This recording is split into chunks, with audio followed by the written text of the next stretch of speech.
Deus, a graça e a paz a todos. Amém. Peço que os irmãos abram a Escritura no livro de Apocalipse.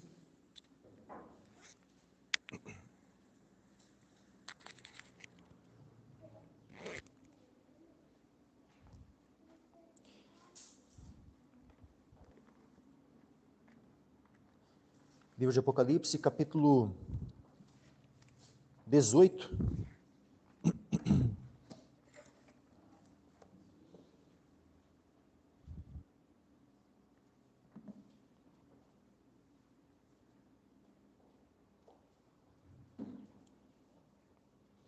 Apocalipse 18, versículos 20 em diante, onde diz assim a palavra do Senhor: Alegra-te sobre ela, ó céu, e vós, santos apóstolos e profetas, porque já Deus julgou a vossa causa quanto a ela.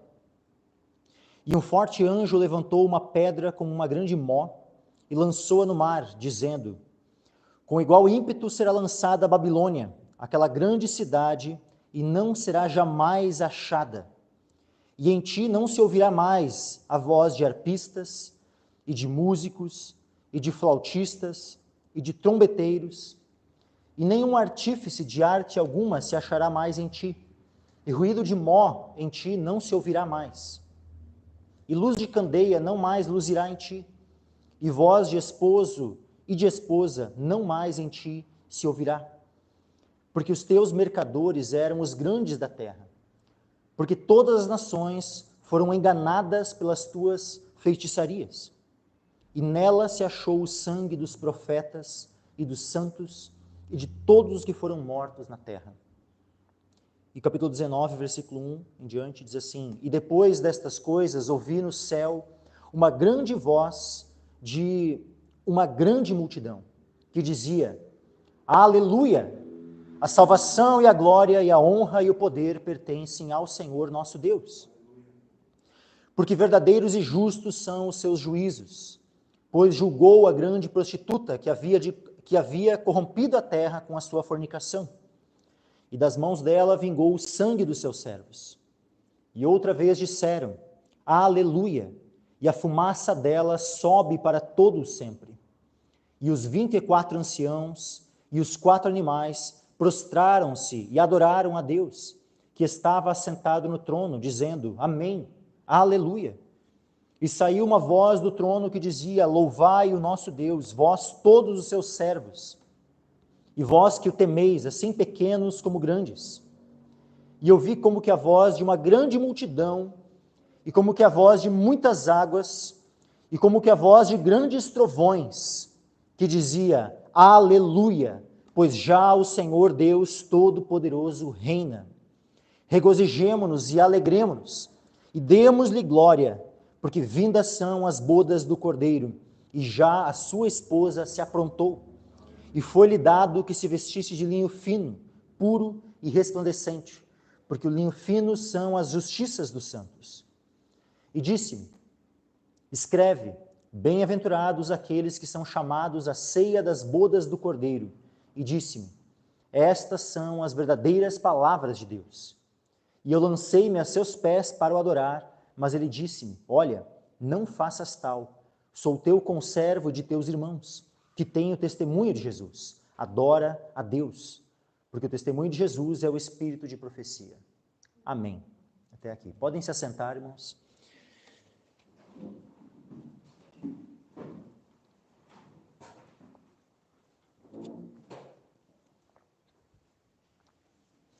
Então, dando continuidade à exposição do livro de Apocalipse, estamos expondo de capítulo a capítulo, desde o capítulo 1 até aqui, e se Deus permitir, em breve estaremos concluindo a exposição desse livro tão precioso, tão importante, especialmente nesses tempos, onde cada vez mais se aproxima a vinda do nosso Senhor Jesus Cristo. E aqui no capítulo 18, dando continuidade ao que já foi ministrado no domingo passado, nós estamos vendo aqui esse juízo sobre Babilônia. Babilônia que tanto aponta para a capital do reino do anticristo, nos tempos do fim, como também aponta para o povo que estará seguindo ao anticristo. Aqueles que serão marcados pela besta, receberão a marca da besta, aqueles que adorarão a besta e ao dragão. Estes são a Babilônia, aqueles que serão julgados por Deus. E nós estamos vendo, nesse capítulo 18, esse lamento da parte dos reis da terra, dos mercadores, daqueles que se enriqueceram por meio nessa fornicação com Babilônia, e como eles lamentam. Então nós vemos esse lamento por parte daqueles que tiveram perdas. E é digno de nota que eles se lamentam por causa apenas daquilo que eles perderam, por causa das riquezas que se perderam, por causa do prazer que se perdeu. Ou seja, eles não se arrependem dos seus pecados. Eles não sentem pesar, não sentem tristeza por causa dos seus pecados, mas apenas por causa das suas perdas, por causa das riquezas que se foram, por causa simplesmente do juízo em si, o temor do tormento. Essas coisas são aquilo que entristece e os leva ao pranto, e os leva ao lamento, mas não o pecado. Eles não se lamentam por causa dos seus pecados. Ou seja, até o fim, aqueles que serão julgados por Deus continuam impenitentes, continuam sem se arrepender. Mas por um lado nós temos aqueles que lamentam, aqueles que sabem que serão julgados juntamente com Babilônia, e lamentam por isso. Mas por outro lado nós iniciamos aqui no versículo 20, capítulo 18, versículo 20, um imperativo, um chamado a alegrar-se. Quem são esses? Alegra-te sobre ela, ó céu, e vós, santos apóstolos e profetas, porque já Deus julgou a vossa causa quanto a ela. E aqui nós podemos lembrar, lá no início de Apocalipse, capítulo 6, quando o 5º selo foi aberto, versículo 9, diz assim, Apocalipse 6, 9, e havendo aberto o 5º selo, vi debaixo do altar as almas dos que foram mortos por amor da palavra de Deus e por amor do testemunho que deram.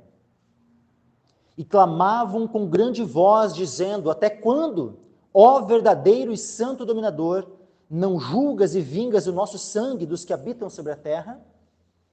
E foram dadas a cada um compridas vestes brancas, e foi-lhes dito que repousassem ainda um pouco de tempo, até que também se completasse o número de seus conservos e seus irmãos, que haviam de ser mortos como eles foram.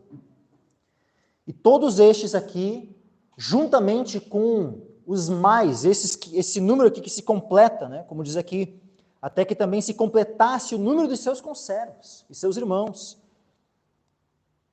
que haveriam de ser mortos como eles foram. Uma vez que o número já está completo, Babilônia é julgada. E aí, todos estes que estavam ali clamando pela justiça de Deus, para que Deus, aquele mesmo Deus que diz, minha é a vingança, eu recompensarei. E eles clamavam então, até quando não julgas e vingas o nosso sangue?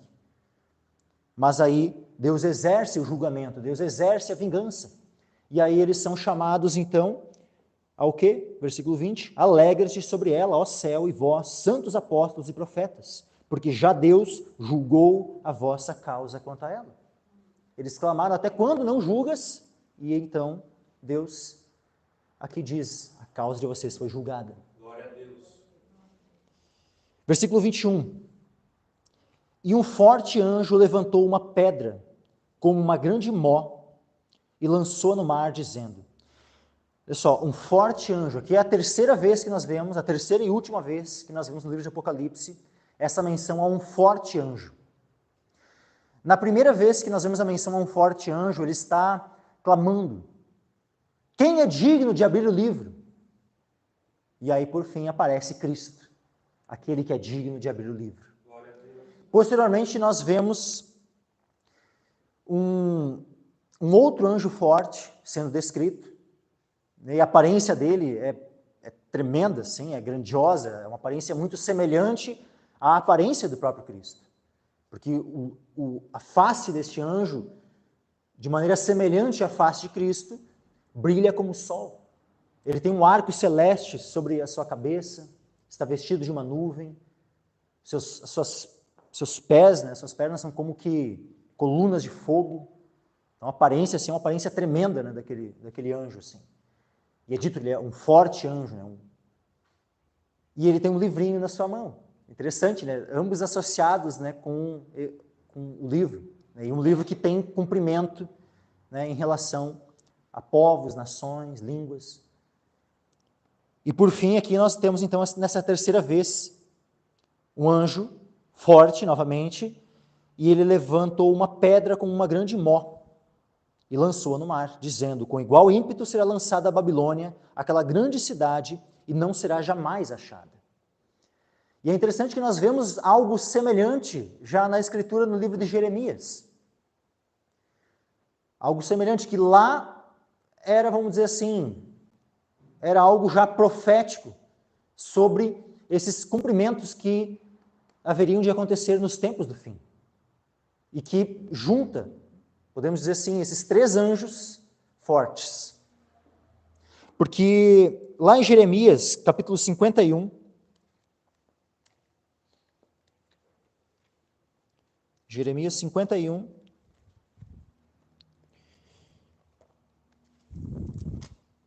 e no final do capítulo, Jeremias 51, versículo 63 e 64.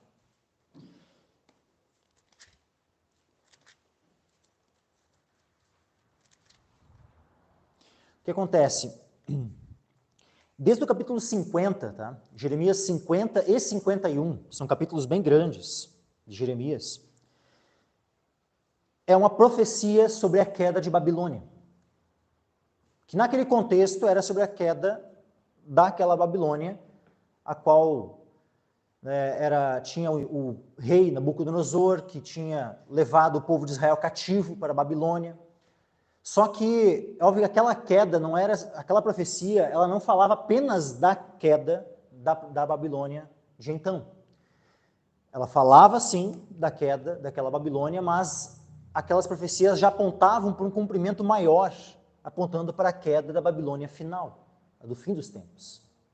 E o final da profecia, então, ali, né, começa no capítulo 50 e termina no capítulo 51, e foi dado a ordem para que fosse lida aquela profecia, aquele juízo sobre Babilônia, e assim que fosse terminado de ler aquela profecia da queda de Babilônia, versículos 63 e 64 diz assim, ó, e será que acabando tu de ler este livro, atar-lhe-ás uma pedra e lançá-lo-ás no meio do Eufrates. Então veja que a presença de um livro que contém os juízos sobre Babilônia, e esse livro seria amarrado a uma pedra e seria lançado no meio do Eufrates.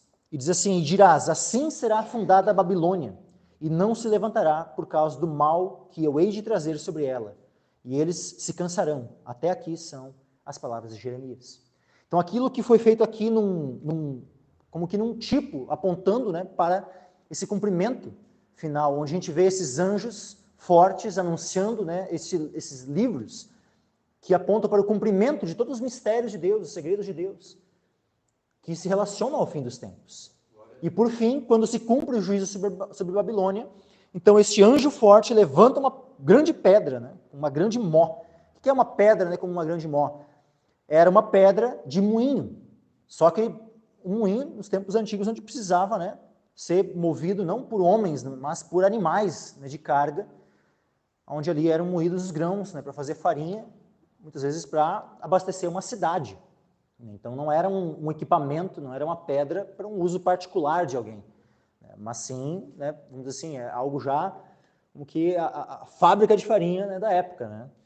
E então essa grande mó, ou seja, essa pedra enorme, né, foi lançada no mar, e então esse anjo diz, com igual ímpeto será lançada a Babilônia, aquela grande cidade não será jamais achada. Versículo 22, e em ti não se ouvirá mais a voz de arpistas, e de músicos, e de flautistas, e de trombeteiros. Ou seja, toda música cessa. A música que Já imaginaram este mundo sem música, meus irmãos? Como é que seria esse mundo sem música? Onde é que tu vai, tem música. Tu vai no mercado, tem música. Entra numa loja, tem música. Tá na rua, tá passando um carro, tá em casa, tu tá ouvindo, muitas vezes, né? Tu vai estar ouvindo uma música. Imagina um mundo sem música. Seria um mundo, com certeza, né, muito mais triste. Então, o fato de o juiz de Babilônia envolver o silêncio, a música silenciando, isso aponta que não vai haver nenhum tipo de música para conduzir Babilônia à alegria. Ou seja, isso já foi tirado dela. Ela não tem mais parte nisso. Nenhum tipo de música vai ser possível mais ser ouvido em Babilônia ou por parte, né, da Babilônia, no sentido assim do povo, né, da Babilônia. Diz assim, ó, e arte alguma, aliás, e nenhum artífice de arte alguma se achará mais em ti. E ruído de mó em ti não se ouvirá mais. Ou seja, tudo aquilo que se produz, né, artistas, ou aquilo que se produz para alimento, ou seja, tudo aquilo que é feito para compra e venda, seja, né, de produtos que tu compra, tu adquire, seja aquilo que, o alimento em si, tudo aquilo que se compra e se vende, nada mais disso, ou seja, o comércio cessa também completamente. Por quê? Porque o juízo ele é completo, é total. E diz assim, ó, e luz de candeia não mais luzirá em ti.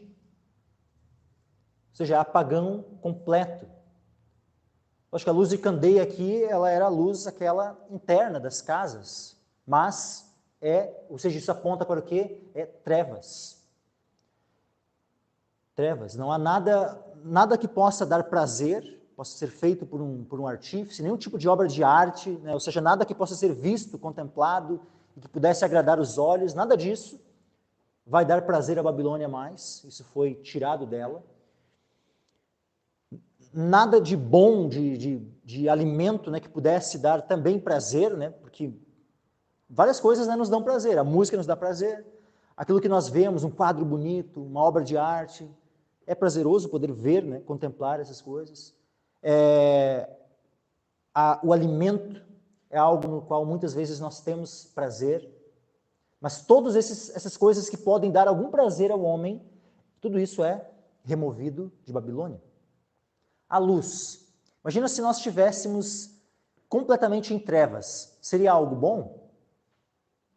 Não. Mas agora, os nossos olhos, então, se agradam da luz. Mas agora, a luz de candeia não mais luzirá em ti. Isso aponta para o juízo de Babilônia, porque o juízo de Babilônia, por fim, meus irmãos, é o lago de fogo, é o inferno. E no lago de fogo, por mais que seja um lago de fogo, onde em tese, né, fogo produziria luz, mas esse lago de fogo, ele não é iluminado. O lago de fogo, ele é um local de trevas. Ele pode ser um lago de fogo, mas mesmo assim, esse fogo não brilha, esse fogo não produz luz. O lago de fogo é um lugar de trevas, onde não há nenhum tipo de luz. E diz assim, ó, e voz de esposo e de esposa, não mais em ti se ouvirá. Se há um momento, né, que é alegre na vida de um casal, é o momento do casamento. Eu lembro bem do dia quando eu casei com a minha esposa. É um momento alegre, um momento onde nós, né, chamamos parentes, conhecidos, amigos, né, para se alegrarem conosco. Aleluia. Só que esse que é um dos maiores exemplos, né, de alegria na vida de uma pessoa, diz aqui que a voz de esposo e de esposa não mais em ti se ouvirá. Ou seja, nada que possa produzir alegria vai estar presente em Babilônia.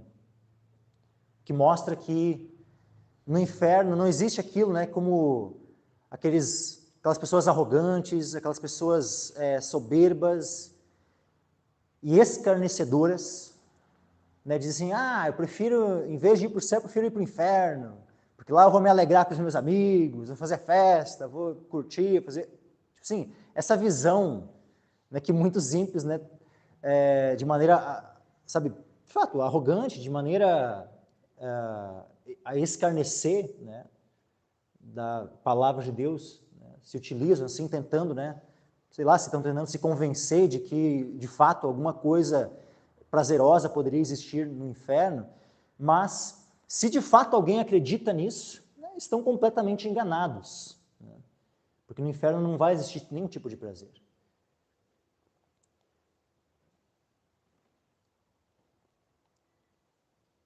Aqui diz assim, porque os teus, primeiro diz o que vai ser, né, ou seja, tudo aquilo que vai ser removido de Babilônia, tudo aquilo que eles não vão ter.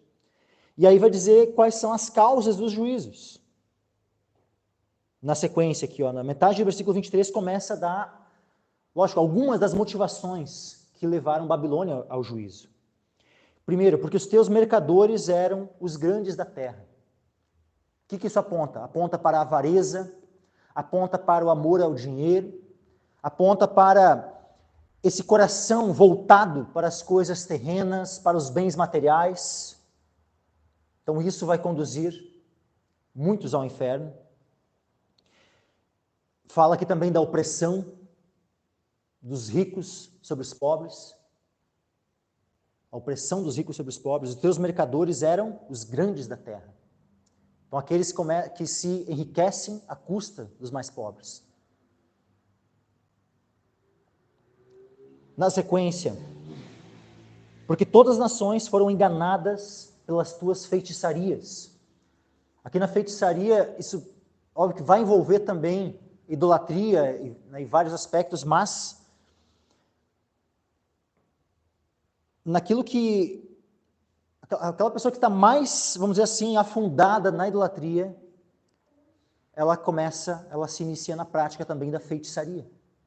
E a feitiçaria é interessante aqui, que o termo grego, né, para feitiçaria é pharmakeia, ou seja, é aquilo que dá origem, né, vamos dizer assim, a farmácia, né? Ou seja, a questão também das drogas. E é tão interessante como nesses últimos tempos, né, vejam que ao longo da história existiram drogas. Vamos pegar um exemplo, né, de uma droga que ela já é conhecida há milênios pelos homens, o álcool. O álcool é uma droga que já é conhecida e utilizada há milênios. A gente vê já Noé saindo da arca, plantando uma vinha, fazendo vinho, se embebedando. Onde dali também já, primeiro exemplo, né, do vinho nas Escrituras, já é um exemplo que a consequência daquilo é maldição dos filhos. Para um, pelo menos, né? Agora, cada vez que vai se aproximando mais os tempos do fim, mais drogas vão surgindo. E mais as pessoas estão cada vez mais dependentes, tanto no sentido de drogas ilícitas, como aquelas consideradas lícitas.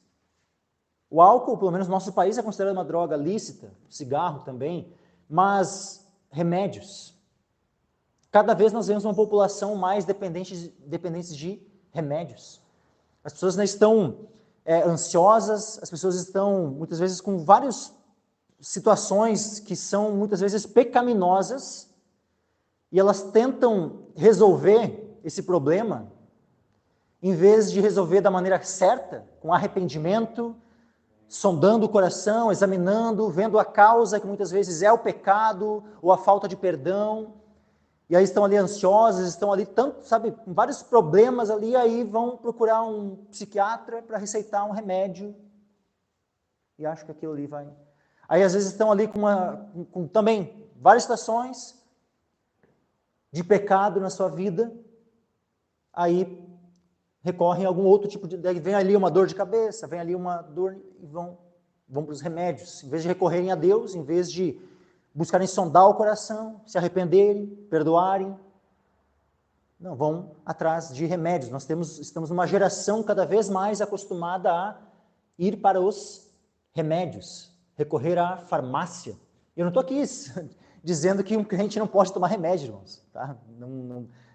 Não sou aqui extremista, né? Por favor, se alguém está doente e precisa, né, vai lá, consulta o médico dá a receita, receitou tal remédio, vai lá e toma o remédio.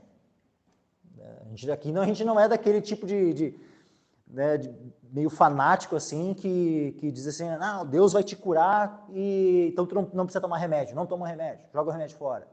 Nós cremos que Deus pode curar, nós cremos que Deus pode fazer milagres. Mas nós não somos contra, tá, tratamento médico, né, necessariamente contra remédios para alguma doença. Mas agora, uma coisa é de fato uma necessidade de um tratamento com o uso de remédios. Outra coisa é aquilo que a nossa sociedade tem vivido. É uma coisa bem diferente, é um abuso nesse aspecto.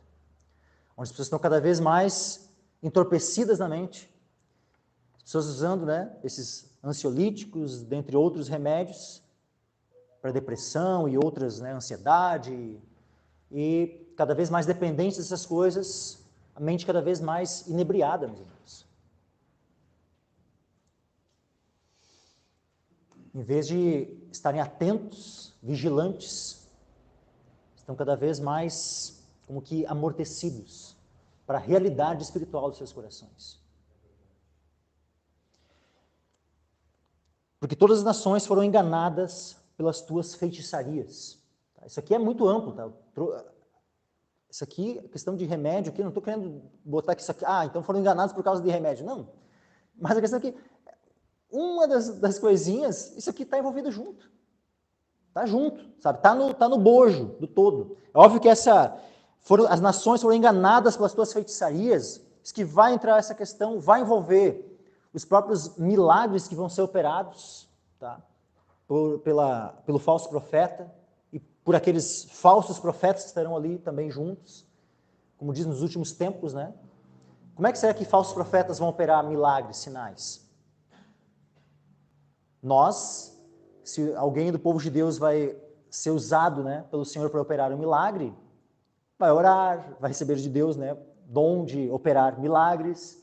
Mas agora, como é que um ímpio, como é que, sabe, a Babilônia vai produzir milagres? É óbvio que é com o uso da feitiçaria. E por meio da sua feitiçaria vai enganar as nações. E por fim, versículo 24, nela se achou o sangue dos profetas e dos santos, de todos que foram mortos na terra. Ou seja, a perseguição ao povo de Deus. Nós já vimos que a grande tribulação... Emanuela, coloca para nós aquela linha do tempo. Nós vemos que na grande tribulação, a grande tribulação ela é não necessariamente a grande tribulação para os ímpios.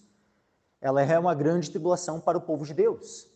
Nós vemos aqui nós temos uma linha do tempo, né, onde aqui inicia a última semana. Né, lá em Daniel tem uma semana de 7, né, uma última semana de 7 ali, que são 7 anos.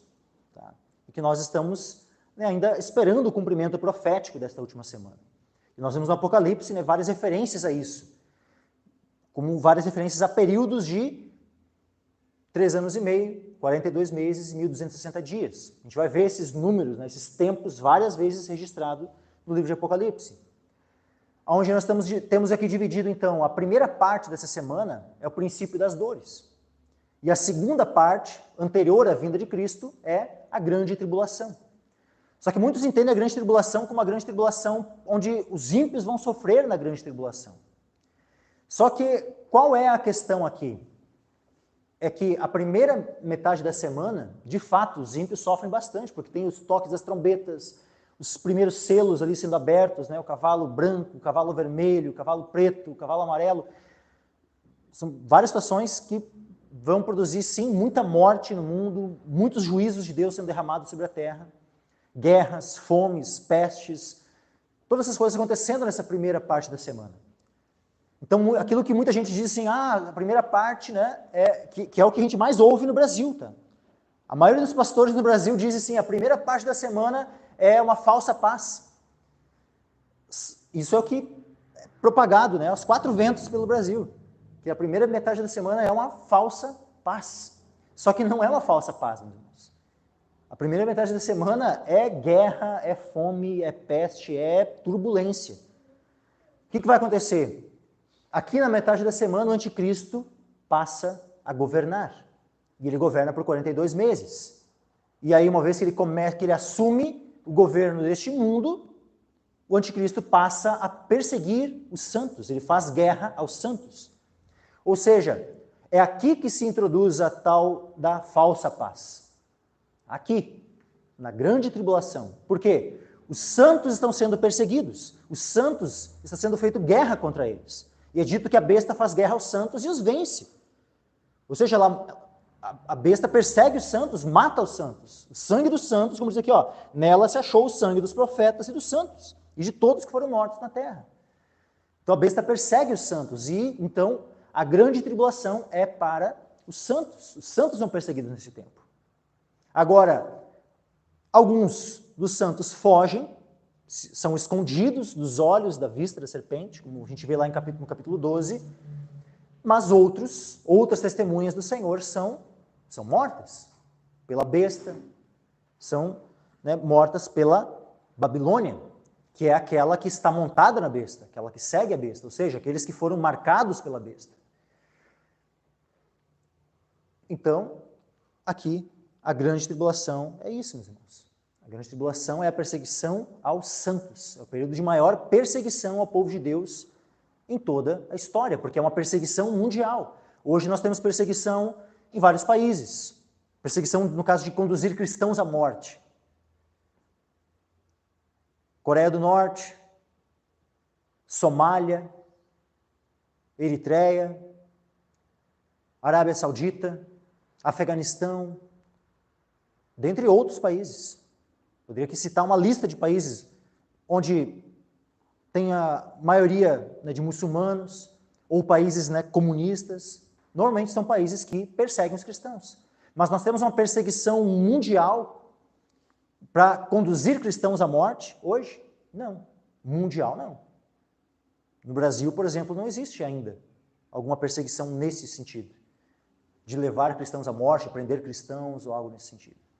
Mas quando o anticristo assumir o governo deste mundo, que Deus vai permitir apenas que ele governe por 42 meses, ali ele vai promover uma perseguição mundial ao povo de Deus. E aqueles que se deixarem marcar pela besta, aqueles que adorarem a besta, vão poder comprar e vender, ou seja, eles vão estar dentro do sistema e poder ter, então, uma certa paz e segurança. Agora, aqueles que não aceitarem a marca, que não quiserem adorar a imagem da besta, porque são fiéis a Deus, porque não querem negar ao seu Senhor, esses serão perseguidos e serão mortos. Mas, vamos aqui para o capítulo 19, meus irmãos. E depois dessas coisas, ouvi no céu uma grande voz de uma grande multidão que dizia: Aleluia! A salvação e a glória e a honra e o poder pertencem ao Senhor nosso Deus. Por que nós vemos, irmãos? Vejam, desde o versículo 21 nós temos o anúncio da queda de Babilônia, do juízo. Só que antes disso, no versículo 20, aqueles que estão nos céus foram chamados a se alegrarem. Voltando lá para 18, 20. Alegre-se sobre ela, ó céu, e vós, santos apóstolos e profetas, porque já Deus julgou a vossa causa quanto a ela. Por fim, finaliza o versículo 24, nela se achou o sangue dos profetas, dos santos e de todos que foram mortos na terra. E aí o que nós vemos então no capítulo 19 é justamente aquele chamado de Deus para os céus se alegrarem sobre o juízo de Babilônia, de fato então acontecendo. Os céus foram chamados a se alegrar, então aqui nós vemos aqui no início do capítulo 19, os céus se alegrando. Aqueles que habitam nos céus se alegrando. E louvando a Deus por causa da sua justiça, por causa dos seus juízos. Glória a Deus. Aleluia. Como eu já disse, um outro dia, nós temos muito poucos louvores exaltando a Deus, adorando a Deus, por causa dos seus juízos. Mas aqui, que nós podemos, quem sabe, identificar como o último louvor nas Escrituras é um louvor com base nos juízos de Deus. E é interessante, meus irmãos, que nessa porção que a gente vai ver agora, as únicas vezes que aparece no Novo Testamento a palavra aleluia. Aparece 4 vezes a palavra aleluia aqui, nessa pequena porção que a gente vai ler agora. 4 vezes a palavra aleluia. E é as únicas vezes que aparece em todo o Novo Testamento. E, na realidade, são as 4 vezes que aparece na Escritura. Tá? Já vou dizer o porquê. Porque no Antigo Testamento, lá nos Salmos, né, nos momentos onde aparece, lá a palavra ela não é uma palavra só. É mais de uma palavra. Tem a palavra para louvar e tem o nome de Deus, Jeová, ou o nome reduzido, Jah. Então, tu tem louvai a Jah, louvai a Jeová, ou que normalmente é traduzido como louvai ao Senhor. Então, tu vai procurar nos Salmos, tu não vai, dificilmente, algumas Bíblias colocam aleluia, juntam, né, as duas palavras e traduzem para aleluia, ou transliteram, né, para aleluia. Agora, normalmente, se for pegar, por exemplo, na ACF, a versão que nós usamos aqui, a gente vai encontrar a tradução, louvai ao Senhor. Só que é interessante que aqui no Apocalipse nós temos uma palavra única, a junção das palavras louvai ao Senhor. Então, a junção dessas palavras é aleluia. E o termo Iá, né, alelu, é louvai ao Iá, Senhor, ou Jeová, ou Jah, que é uma abreviação de Jeová. Depois dessas coisas, ouvi no céu, né, então, respondendo àquele chamado de Deus, para que se alegrassem, por causa que Deus julgou a sua causa. Então, depois dessas coisas, ouvi no céu uma grande voz de uma grande multidão, que dizia, aleluia, a salvação e a glória, a honra e o poder pertencem ao Senhor nosso Deus. Versículo 2, porque verdadeiros e justos são os seus juízos, pois julgou a grande prostituta, que havia corrompido a terra com a sua fornicação, e das mãos dela vingou o sangue dos seus servos. Então vejam que, claramente, o louvor a Deus, a adoração a Deus aqui, está sendo direcionada, por quê? Porque verdadeiros e justos são os seus juízos. Pois julgou, deixa bem claro, né? Pois julgou a grande prostituta, ou a grande fornicadora, a grande fornicária, que havia corrompido a terra com a sua fornicação. Aqui fala de todos os pecados de Babilônia, que havia corrompido a terra com a sua fornicação, e das mãos dela vingou o sangue dos seus servos. Esse termo, meus irmãos, quando diz assim, ó, que havia corrompido a terra com a sua fornicação, esse corrompido, ele também poderia ser traduzido, ele tem uma conotação, né, que se assemelha ao termo destruídos. Tá? Ou seja, também poderia ser traduzido assim, ó, que havia destruído a terra com a sua fornicação. E é interessante que quando é tocada a sétima trombeta, diz assim, ó, no finalzinho do versículo 18 do capítulo 11, né, diz assim aqui, que chegou o tempo de destruíres os que destroem a terra. De destruíres os que destroem a terra. E aqui nós vemos o juízo dessa grande prostituta que havia corrompido ou destruído a terra com a sua fornicação. E claramente, meus irmãos, esse louvor a Deus aqui no capítulo 19 de Apocalipse, por parte, né, de todos os que estão nos céus, ele se dá ao toque da sétima trombeta. Por quê? Porque justamente as taças foram derramadas. E quando a sétima taça é derramada, a sétima trombeta é tocada. Emanuela, volta lá naquela linha do tempo. O Apocalipse, meus irmãos, muita gente interpreta ele de maneira, né, como se fosse uma linha cronológica, né, onde primeiro aconteceriam todos os selos, depois, na sequência, após o acontecimento do sétimo selo, aí começaria o toque das trombetas, depois do toque da sétima trombeta, aí e depois começaria o toque, né, aliás, o derramar das 7 taças. Isso é a forma como está registrado no livro de Apocalipse. Essa é a ordem como está registrado no livro. Tá? Mas não significa que a ordem como está registrada no livro seja a ordem cronológica de como os eventos irão acontecer. Uma coisa é como está registrado por tópicos, por temas. Primeiro os selos, depois as trombetas, depois as taças. Mas o Apocalipse ele não está organizado numa ordem cronológica. Porque no Apocalipse nós vemos ciclos. Ciclos, onde o ciclo dos selos, o que nós vemos no 6º selo? A vinda do Senhor. É só ler o 6º selo que claramente ali é a vinda do Senhor. Quando nós vemos o toque da 7ª trombeta, a mesma coisa. É a vinda do Senhor. É quando vai acontecer o arrebatamento, a ressurreição. Como diz, né, Paulo lá em 1 Coríntios, capítulo 15, ao toque da última trombeta. Os mortos ressuscitarão, nós seremos transformados. Então, ao toque da última trombeta, a 7ª trombeta, é a vinda do Senhor. Também a vinda do Senhor é logo após o derramar da 7ª taça.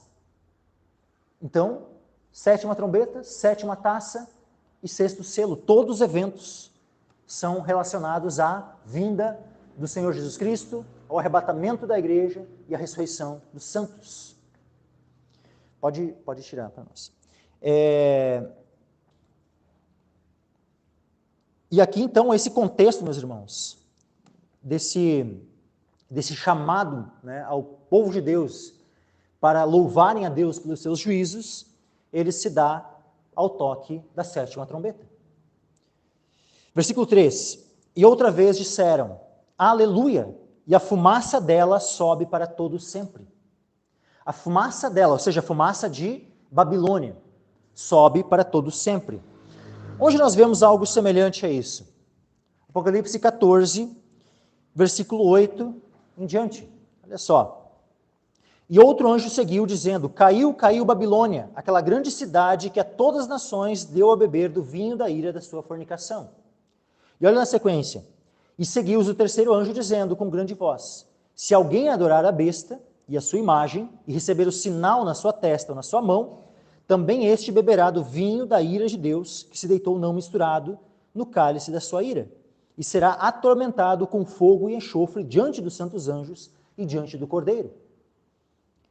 E a fumaça do seu tormento sobe para todo sempre, e não tem repouso nem de dia nem de noite os que adoram a besta e a sua imagem, e aquele que receber o sinal do seu nome. Então vejam que aqueles que receberem a marca da besta, aqueles que adorarem a besta, a sua imagem, eles serão atormentados com fogo e enxofre. É dito que a fumaça do seu tormento sobe para todo sempre. E esses que seguem a besta, esses que adoram a besta são quem? Justamente eles são a Babilônia, que é julgada. E que então é dito aqui, como diz no versículo 3, e outra vez disseram, aleluia, e a fumaça dela sobe para todo sempre. Ou seja, a fumaça dela quem? Da Babilônia. Ou seja, aqueles que seguiram a besta, aqueles que foram marcados pela besta. Versículo 4.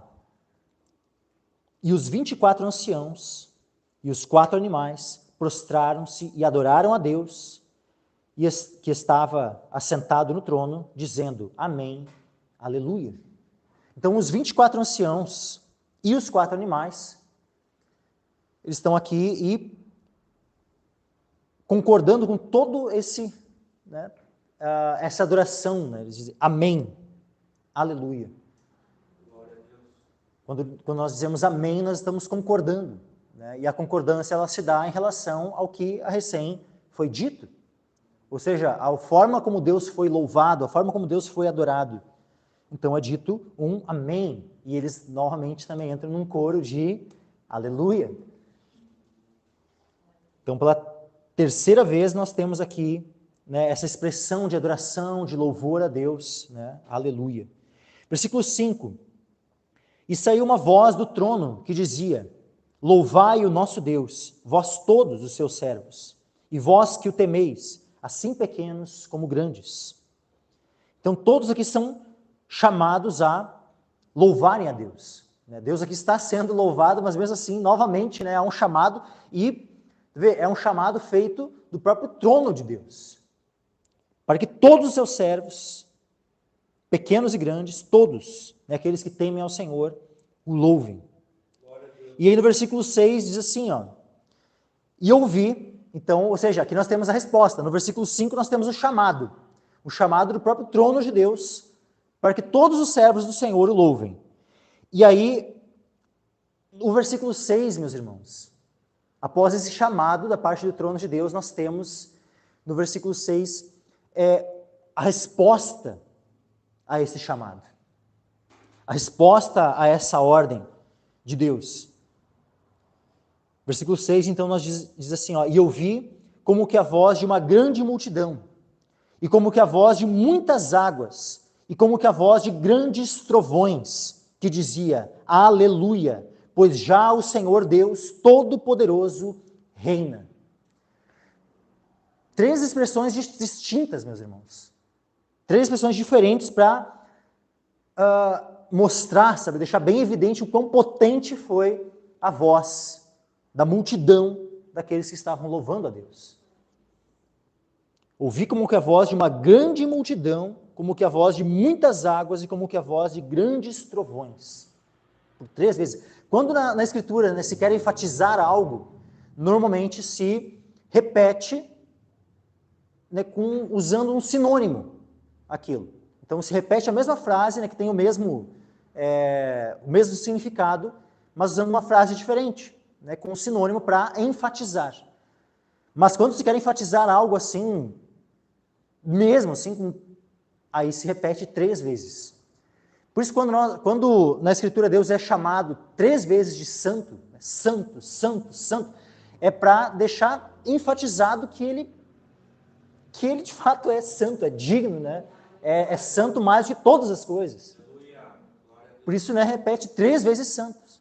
Tinha, por exemplo, né, o santo lugar, tinha o santo dos santos, onde ficava a Arca da Aliança, então a repetição, né, 2 vezes santo, santo dos santos. Mas quando se fala a respeito da santidade de Deus, que ele está além de qualquer outra coisa santa que existe, então Deus se fala, né, que ele é 3 vezes santo, é santo, santo, santo. É aquilo que os serafins, os querubins, que todos os que estão na presença de Deus clamam. E aqui então, para enfatizar a potência, saber o poder dessa voz de louvor a Deus, né, aqui a junção de todos os servos de Deus. Aqui é toda a igreja do Senhor, meus irmãos, reunidos. Porque nesse ponto aqui, meus irmãos, o arrebatamento aconteceu. Aqui nesse ponto o arrebatamento aconteceu já. A igreja toda já está reunida. Todo o povo de Deus está reunido aqui. Por isso que todo o povo de Deus é chamado a louvar a Deus. E então, uma vez que todo o povo está reunido, louvando a Deus, então mostra a potência dessa voz. Aí, diz assim, ó, pois já, eles dizem, né, aleluia, pois já o Senhor Deus Todo-Poderoso reina. E só para mostrar como essa frase, né, ela é dita num contexto onde a 7ª trombeta já foi tocada, vamos ler lá em Apocalipse 11, quando ocorre o toque da 7ª trombeta. Apocalipse 11, versículo 15. Apocalipse 11, 15, diz assim, ó, e o 7º anjo tocou a sua trombeta, e houve no céu grandes vozes que diziam, os reinos do mundo vieram a ser de nosso Senhor e do seu Cristo, e ele reinará para todo sempre. Então vejam, olha só, ali dizia, aleluia, pois já o Senhor Deus Todo-Poderoso reina. Aqui nós temos, ao toque da 7ª trombeta, houve no céu grandes vozes, ou seja, as mesmas que é descrita ali, né? Ouvi como que a voz, uma voz de uma grande multidão, como que a voz de muitas águas, como que a voz de grandes trovões. Aqui ao toque da 7ª trombeta é dito que houve nos céus grandes vozes que diziam. Lá nós vemos, aleluia, pois já o Senhor Deus Todo-Poderoso reina. Né? Regozijemo-nos, alegremos-nos e demos-lhe glória, porque vindas são as bodas do Cordeiro e já sua esposa se aprontou. Ali, ao toque da 7ª trombeta, os reinos do mundo vieram a ser de nosso Senhor e do seu Cristo. Ele reinará para todo sempre.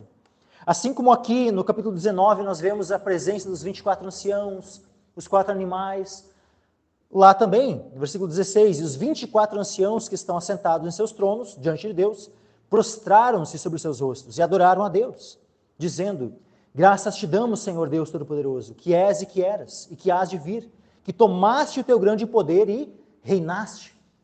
Olha como há essa ênfase em Deus passando a reinar, assumindo os reinos deste mundo. Como aqui, novamente eu vou ler aqui no capítulo 19. Aleluia, pois já o Senhor Deus Todo-Poderoso reina. Ou seja, o contexto é o mesmo, meus irmãos. Aí, continuando, versículo 18, lá, Apocalipse 11, 18. Iraram-se as nações. Quando é que as nações se iraram? Na grande tribulação. A grande tribulação é a manifestação da ira das nações contra o povo de Deus.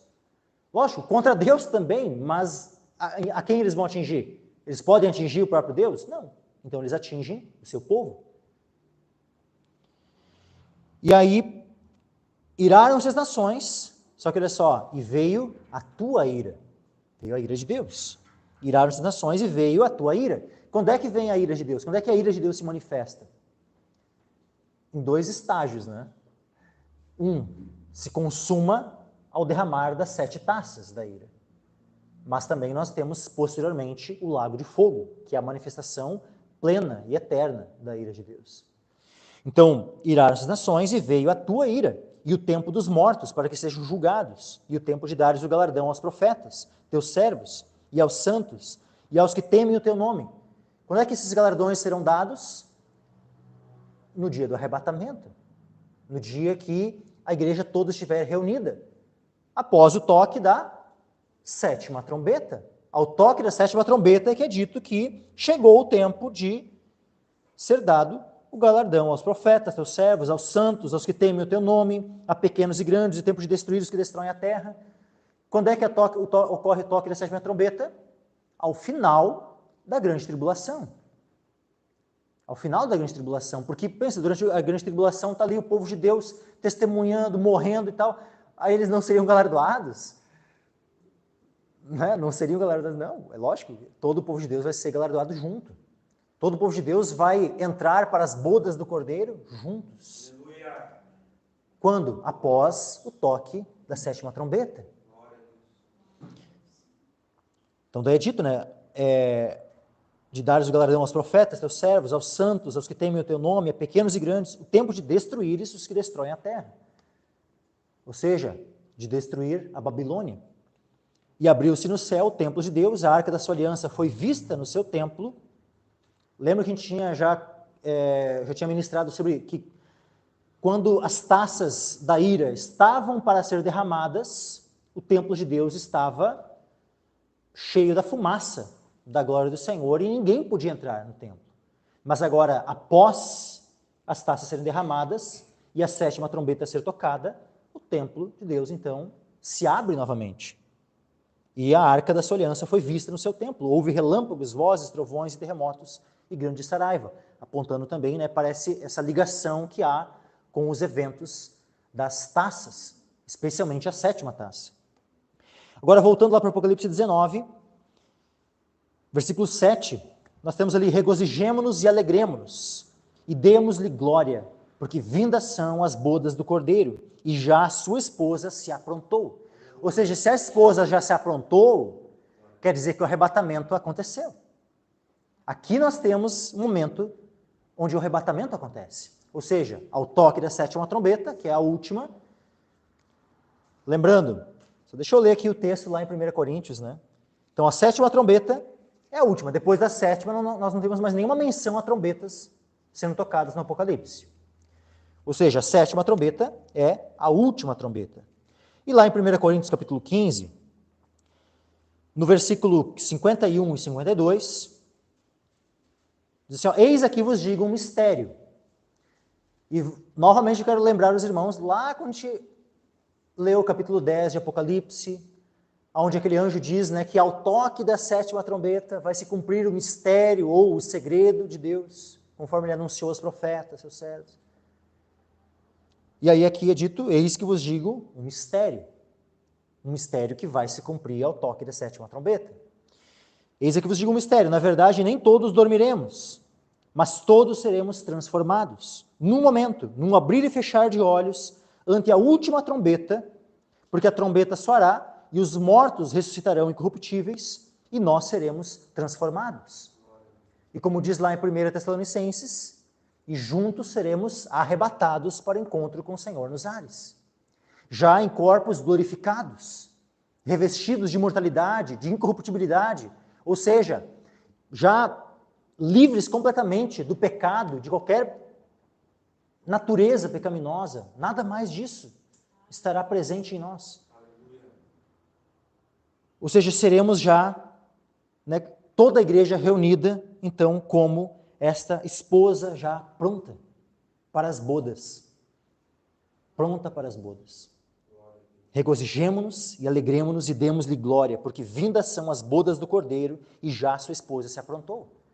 Tem muitos que entendem que as bodas do Cordeiro estariam ocorrendo nos céus, enquanto na terra estaria acontecendo a grande tribulação. Só que é interessante, né, que o texto é muito claro. Após tudo, após Babilônia ser julgada, o que acontece somente no final da grande tribulação, é que é dito aqui com muita clareza, que então, todo mundo ali no céu já louvando a Deus pelo juízo da Babilônia, e por fim, então, é dito que regozijemo-nos, alegremos-nos e demos-lhe glória, porque vindas, ou seja, agora vai iniciar, agora vai começar a festa. Ou seja, quando é que inicia a festa? As bodas do Cordeiro, somente após a vinda de Cristo. A vinda que é gloriosa. A vinda onde todo olho verá, onde ele vem nas nuvens. Todo olho verá. Onde ele vem, os mortos ressuscitam, a igreja arrebatada, e ele passa a reinar sobre este mundo. E vai reinar por 1000 anos nessa terra. Não que o seu reino tenha duração apenas de 1000 anos, o seu reino é eterno. Mas ele vai governar 1000 anos, existe um milênio, conforme a gente vai ver no capítulo 20, mais adiante. E então é dito, vindas são as bodas do Cordeiro e já sua esposa se aprontou. Versículo 8, e foi-lhe dado que se vestisse de linho fino, puro e resplandecente. Vejam, é dito que, e ela comprou um vestido, é dito, e ela costurou o seu vestido, e ela fez bastante coisa e conquistou. Atribui-se isso aqui à esposa? Não. O que é dito ali? E foi-lhe dado. E foi-lhe dado. Interessante que quando eu casei com a minha esposa, eu não dei o vestido para ela. Ela trabalhou e ela pagou pelo vestido. Ela comprou o vestido. Então, o nosso casamento ele não serve como um padrão, né, para mostrar como vai ser o casamento da esposa do Cordeiro com o Cordeiro. Porque no meu caso eu não comprei o vestido para minha esposa, mas agora Cristo, ele comprou o vestido para sua esposa. Qual o preço que ele pagou para comprar esse vestido? O seu próprio sangue, que ele derramou na cruz. O sangue que Jesus Cristo derramou na cruz é o preço que ele pagou para que a sua esposa, a igreja, pudesse estar vestida para o seu casamento. Vestida com vestes de justiça. E foi-lhe dado, ou seja, o Senhor Jesus é quem lhe deu. Porque a justiça com a qual nós somos revestidos, quando fomos salvos, é a justiça de Cristo. É uma justiça que nos foi dada, é uma justiça que nos foi imputada quando nós cremos. Ela não foi conquistada por nós. Não é a nossa própria justiça, mas é a justiça de Cristo sobre nós. Então diz assim, foi-lhe dado que se vestisse de linho fino, puro e resplandecente, porque o linho fino são as justiças dos santos. Só que, vejam, meus irmãos, quando fala aqui justiça, tá, tem até versões que traduzem como obras de justiça dos santos. Está errado, meus irmãos, não é obras de justiça. As versões que traduzem para obras de justiça dos santos estão erradas, tá? De fato, aí eu vou dizer, não é uma tradução correta. Obras de justiça dos santos. Justiças, tudo bem, mas agora, qual é o significado aqui de justiças? As justiças dos santos. Qual é a justiça dos santos? Me diga, mas qual é a tua justiça? diante de Deus, para tu te apresentar diante de Deus? Qual é a tua justiça? É a própria ou é aquela que foi imputada por Cristo sobre ti? É a que foi imputada por Cristo sobre nós. É a justiça de Cristo que foi imputada a nós. Essa é a nossa justiça. Jesus, a sua vida perfeita, ele, impecável, que nunca pecou, a sua justiça perfeita é que foi imputada a nós. E essa passa a ser a nossa justiça. Então, as justiças dos santos não é a justiça própria, das suas próprias obras, mas é a justiça de Cristo que nos foi imputada. Tanto que, meus irmãos, a palavra grega que foi traduzida aqui para justiças é a mesma palavra, só que aqui ela está no plural, tá? Justiças. Não é justiça, é justiças. Mas é a mesma palavra grega que ela foi traduzida em outros momentos como justificação. No caso assim, quando vê ali a palavra, né, quando procura pela palavra justificação, é a mesma palavra grega que está aqui. Só que justificação está no singular, aqui está no plural. E nós poderíamos prontamente traduzir como o linho, porque o linho fino são as justificações dos santos. Isso fala do quê? Dessa justiça que nos foi imputada, é a justiça de Cristo. Aquela que ele pagou com o seu próprio sangue, quando ele deu a sua própria vida por nós, meus irmãos. Essa é a justiça pela qual nós estamos e devemos estar revestidos para poder entrar nas bodas. Vejam, abram comigo lá em Mateus capítulo 22. Mateus 22.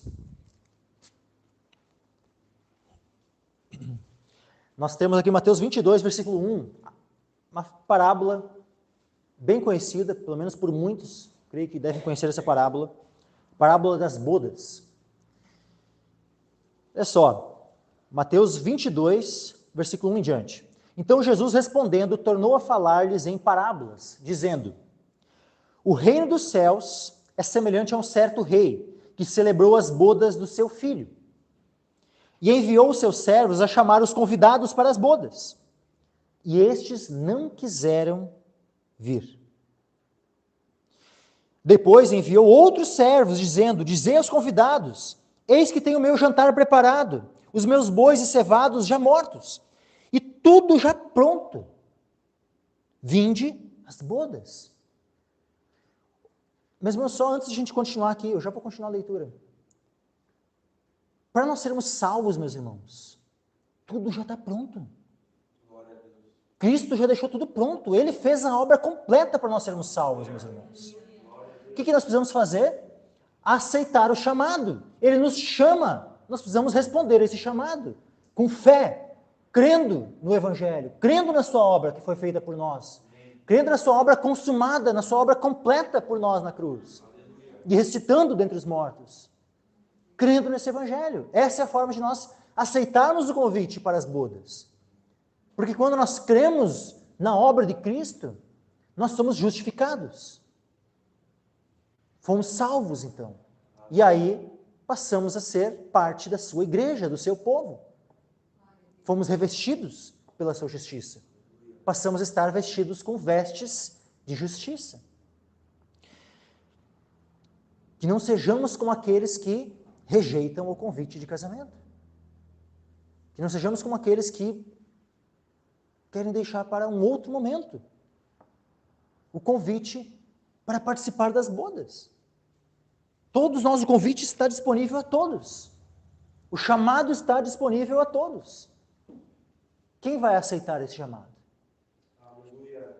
Versículo 5. Eles, porém, não fazendo caso, foram um para o seu campo, outro para o seu negócio, e outros, apoderando-se dos servos, os ultrajaram e mataram. Tem aqueles que, quando ouvem a pregação do Evangelho, perseguem aqueles que estão pregando o Evangelho. Mas tem aqueles que só ignoram. Que não sejamos nenhum destes, nem aqueles que perseguem, nem aqueles que ignoram. E os outros, apoderando-se dos servos, ultrajaram e mataram. Versículo 7. E o rei, tendo notícia disto, encolerizou-se, e enviando os seus exércitos, destruiu aqueles homicidas, e incendiou a sua cidade. E nós temos até uma referência à própria destruição de Babilônia, o juízo de Babilônia. Versículo 8. Então diz aos servos: as bodas, na verdade, estão preparadas, mas os convidados não eram dignos.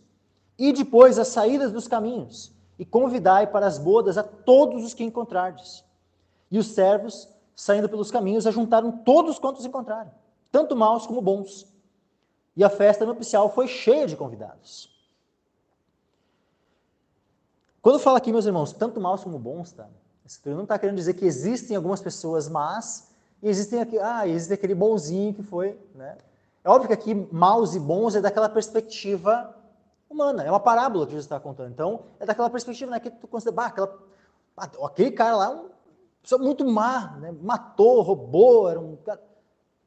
E tem o outro, né, que, um cidadão de bem, paga seus impostos em dia, está casado com a sua esposa, uma única esposa, nunca se divorciou, nunca traiu a sua esposa. Tanto aquele que pela sociedade é considerado bom, como aquele que é considerado mal, ambos precisam ser salvos. Amém. Ambos têm a oportunidade de serem salvos. Aleluia. Não é só aquele bom cidadão que pode ser salvo. O mau cidadão também é dada a oportunidade a ele de ser salvo. Todos podem ser salvos. Não importa o quão pecador tu seja, ou quão justo tu acha que tu é. Todos precisam ser salvos e todos podem ser salvos. E aí diz assim,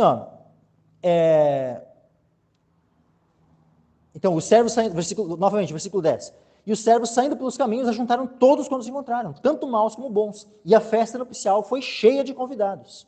E o rei, entrando para ver os convidados, viu ali um homem que não estava trajado com vestes de núpcias. Que não estava trajado com vestes de núpcias. O que é isso, meus irmãos? Aponta para aquele que não foi genuinamente salvo. Ou seja, não basta apenas estar no meio da igreja. Não basta apenas estar aqui na igreja local, fisicamente, vir nos cultos, ser batizado, tomar a ceia do Senhor e ficar uma vida inteira vindo na igreja. Se não nascer de novo, se não crer de todo o coração no Senhor, se não se converter verdadeiramente ao Senhor, vai ficar uma vida toda indo numa igreja e ponto. Vai chegar no dia lá, não vai estar revestido com vestes de núpcias, com as vestes para as bodas. Quem não nascer de novo não pode entrar no reino de Deus. Então importa-vos nascer de novo. Olha só, o rei entrando para ver os convidados viu ali um homem que não estava trajado com veste de núpcias e disse-lhe: amigo, como entraste aqui não tendo veste nupcial? E ele emudeceu. Disse então o rei aos servos: amarrai-o de pés e mãos, levai-o e lançai-o nas trevas exteriores. Ali haverá pranto e ranger de dentes.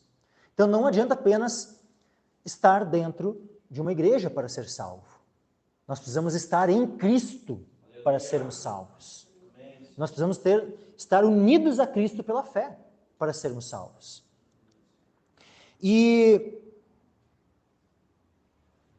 por fim, finaliza, né? Porque muitos são chamados e poucos escolhidos. Então, o chamado é feito a todos, mas só aqueles que, de fato, respondem ao chamado, são justificados, são santificados e, por fim, glorificados, esses são os escolhidos. E aí, ainda um outro texto, antes de voltar lá para o Apocalipse e finalizar, tá? Eu quero abrir um texto com os irmãos aqui, que é em Lucas, capítulo 13.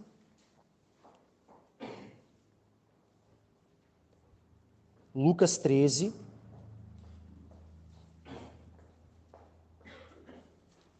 E versículo 23 em diante. Lucas 13, versículo 23 em diante. Olha só. E disse-lhe um: Senhor, são poucos os que se salvam? Olha a pergunta, meus irmãos. São poucos os que se salvam. E ele lhe respondeu: esforçai-vos para entrar pela porta estreita. Porque eu vos digo que muitos procurarão entrar e não poderão. Quando o pai de família se levantar e cerrar a porta e começar de fora a bater a porta, dizendo: Senhor, Senhor, abre-nos. E respondendo ele vos disser: não sei de onde vós sois. Então começareis a dizer: temos comido e bebido na tua presença, e tu tens ensinado nas nossas ruas. E ele vos responderá: digo-vos que não vos conheço, nem sei de onde vós sois. Apartai-vos de mim, vós todos os que praticais iniquidade. Então vejam, meus irmãos, para que alguém possa entrar na festa, nas bodas do Cordeiro, precisa primeiro ter se arrependido dos seus pecados. aquele que continuar nos seus pecados, aquele que não se arrepender, aquele que não se apartou da iniquidade, pelo contrário, praticou a iniquidade, esse não vai entrar, esse vai ficar de fora. Mas Senhor, eu fiquei 30 anos congregando na igreja, tomei quantas vezes a ceia, né? Comi e bebi na tua presença. Você vai dizer, apartai-vos de mim, vós que praticais a iniquidade.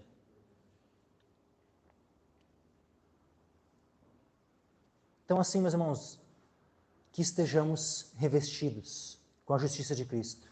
E para sermos revestidos, qual é o meio? Fé no Evangelho, fé em Jesus Cristo e arrependimento dos pecados.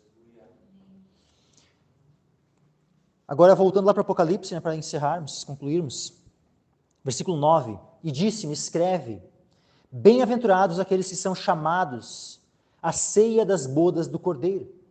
Vejam, bem-aventurados aqueles que são chamados. O chamado está sendo feito a todos. E já é uma bem-aventurança o ser chamado a esta ceia. O termos tido a oportunidade de recebermos esse chamado.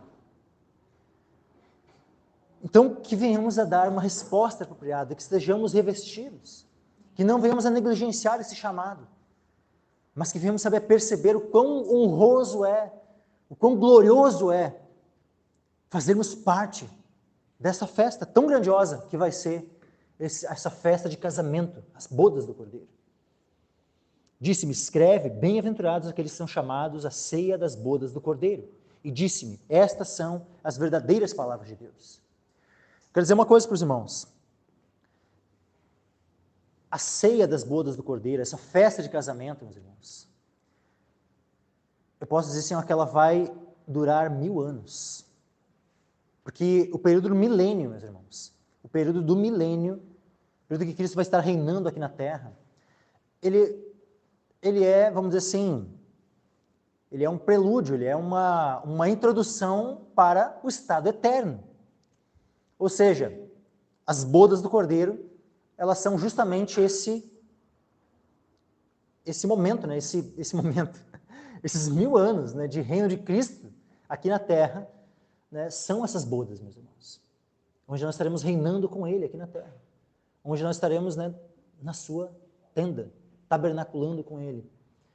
E posteriormente, então, né, findado as bodas do Cordeiro, findado esses 1000 anos, esse milênio, então inicia-se o estado eterno, né, onde não haverá mais fim, é um dia eterno, é o dia da eternidade. E para concluirmos o versículo 10, e eu lancei-me a seus pés, olha só, João aqui, havia o anjo que estava falando com ele, e aí João ele disse assim, e eu lancei-me a seus pés para o adorar, mas ele disse-me, olha, não faças tal, sou teu conservo e de teus irmãos, que têm o testemunho de Jesus, adora a Deus, porque o testemunho de Jesus é o espírito de profecia. Veja, qual era o anjo que estava revelando essas coisas a João? Era aquele anjo que é dito, que era um dos 7 que vão derramar as 7 taças. Era aquele mesmo anjo, porque a visão aqui é uma continuidade, que a gente vai vendo desde o capítulo 17, versículo 1. Só que aquele anjo ele tinha uma semelhança tão grande com a do Senhor, não sei também se João confundiu, ou se de fato João estava tão vislumbrado assim que, não sei qual é o que se passava no coração de João. Mas vamos entender que João sabia que era um anjo, mas naquele momento, né, um impulso ali, né, e um tropeço, óbvio, né, que é um pecado adorar anjos, mas quando ele se prostra, né, ele diz, ó, lancei-me a seus pés para o adorar. Ou seja, ele já diz que o objetivo, né, foi para o adorar, mas quando o anjo percebe o que João estava para fazer, o que o anjo diz? Olha, não faças tal. O que dá a entender? Houve uma certa intenção, mas o anjo foi tão pronto, né, que não diz necessariamente que aconteceu, que ocorreu. Houve uma intenção, houve algo em direção àquilo.